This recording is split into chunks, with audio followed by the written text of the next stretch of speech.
अंडा तो नहीं दे रही है, पर देसी अंडे तो दे ही रही है ना पिताजी। अब मुर्गी सोने के अंडे तो नहीं दे रही थी, लेकिन सीमा के दिमाग ने गंगाराम के नुकसान को फायदे में बदल दिया। गंगाराम गर्व से कहता, देखा, मैं ही ले आया था वो मुर्गी। अब देखो, फायदा ही हो गया ना। सीमा मुस्कुरा देती। हाँ बाबा, आप ही तो हमारे घर की खुशकिस्मती लाए। आप तो मेरे सबसे अच्छे बाबा हो। अगले दिन गंगाराम गांव की ओर घूमने निकला। उसने देखा गांव पीपल के पास बहुत सारे आदमी इकट्ठे हुए हैं। अरे, ये कैसी भीड़ है? यहाँ पर इतने सारे आदमी इकट्ठे क्यों हुए हैं? चलो देखता हूँ क्या बात है। उसने देखा गांव के जमींदार ने जमीन की घोषणा कर रहा था। तभी उसी सभा में गंगाराम की बेटी सीमा भी आ पहुंची। जो कोई मेरी बंजर जमीन को उपजाऊ बना दे, उसे मैं इनाम में 10 बैल दूंगा। गंगाराम फिर जोश में आ गया। अब ये काम तो मैं ही करूँगा। बाबा, वो जमीन तो पथरीली है, वहाँ कुछ नहीं उगता। नहीं तो जमींदार क्या पागल है, किसी को अपनी जमीन ऐसे ही देगा। लेकिन गंगाराम को कौन समझाए। गंगाराम बिना देरी किए तुरंत बोल पड़ा। ठीक है, ओ जमीन पर मैं अनाज उगाऊंगा। ठीक है, अगर तुम वहाँ पर अनाज उगा दोगे तो मैं तुम्हें 10 बैल इनाम में दूंगा। अगली सुबह वो उठा, अपने बैनल को लेकर उस खेत की ओर जाने लगा। उसने उस खेत में जोतना शुरू कर दिया और उसने उस खेत में बहुत मेहनत किया। हे भगवान, इसमें तो इतने सारे पत्थर हैं, इसमें तो मेरे बैल भी थक जा रहे हैं, लेकिन मैं हार नहीं मानूंगा। 3 दिन की मेहनत के बाद नतीजा एक भी पौधा नहीं उगा।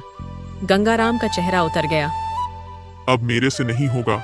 मेरे पास जितनी हिम्मत थी मैं इसमें लगा रही, पर इसमें कुछ हो ही नहीं रहा है।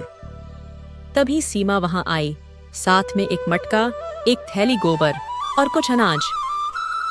बाबा, आप हटिए, अब मैं देखती हूँ। आप थक गए होंगे ना, आप थोड़ी देर आराम करिए। उसने गोबर से खाद बनाई, मिट्टी में थोड़ा चूना मिलाया और हल्के से पानी छिड़का। चलो पिताजी, आप घर चलो, हम 4-5 दिनों बाद आएंगे, फिर देखेंगे इसकी हालत क्या है। ठीक है बेटिया, चलो। वैसे भी मैं आज बहुत थक गया हूँ। मैं आपसे बोल रही थी ना, मत लो, पर आप मेरी बात मानते ही नहीं। गंगाराम और उसकी बेटी सीमा दोनों घर की ओर चले। 4 से 5 दिन बाद सीमा अपने पिता के साथ उस खेत में गई और देखी जमीन में हरियाली झांकने लगी। फिर वहां जमींदार भी आ गया और जमींदार को यकीन नहीं हुआ। किसने किया ये चमत्कार? इतने सालों से इस खेत में कोई कुछ नहीं कर पाया। कौन है जो यह कर दिखाया? गंगाराम गर्व से बोला, अरे जमींदार साहब, मेरी बेटी सीमा ने ये सब किया।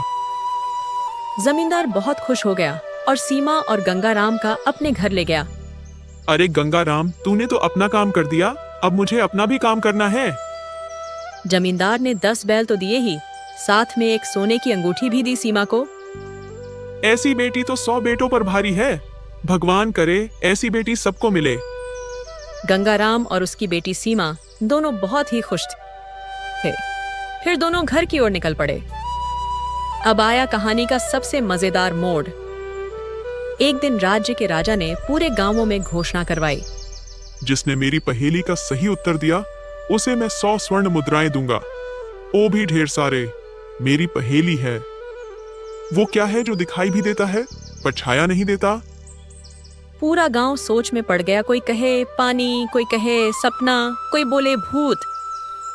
गंगाराम मुस्कुराकर बोला, अरे ये तो आसान है, ये छतरी। बाबा, छतरी? वो तो छाया देती है, आपको ये भी नहीं पता है क्या?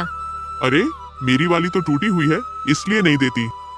सीमा ने मुस्कुराकर उत्तर दिया, महाराज जी, इसका उत्तर है दर्पण। राजा ने जब उत्तर पढ़ा तो हक्का बक्का रह गया। सही उत्तर। कौन है ये बुद्धिमान? मुझे उसे देखना है। सीमा को बुलाया गया दरबार में। तुम कौन हो? बेटी, तुम्हारा नाम क्या है? मैं गंगाराम किसान की बेटी हूँ और मेरा नाम सीमा है। राजा मुस्कुराया। वाह, किसान की बेटी होकर इतना ज्ञान! क्या तुम मेरे मंत्री की परीक्षा पास कर सकती हो? हाँ हाँ, क्यों नहीं महाराज, परीक्षा भी ले लीजिए और नौकरी भी दीजिए। ठीक है सीमा, बेटी रुक जाओ, मैं अपने मंत्री को बुला रहा हूँ। राजा ने मंत्री को बुलाया। इस लड़की से 3 सवाल पूछो, अगर जवाब दे दे तो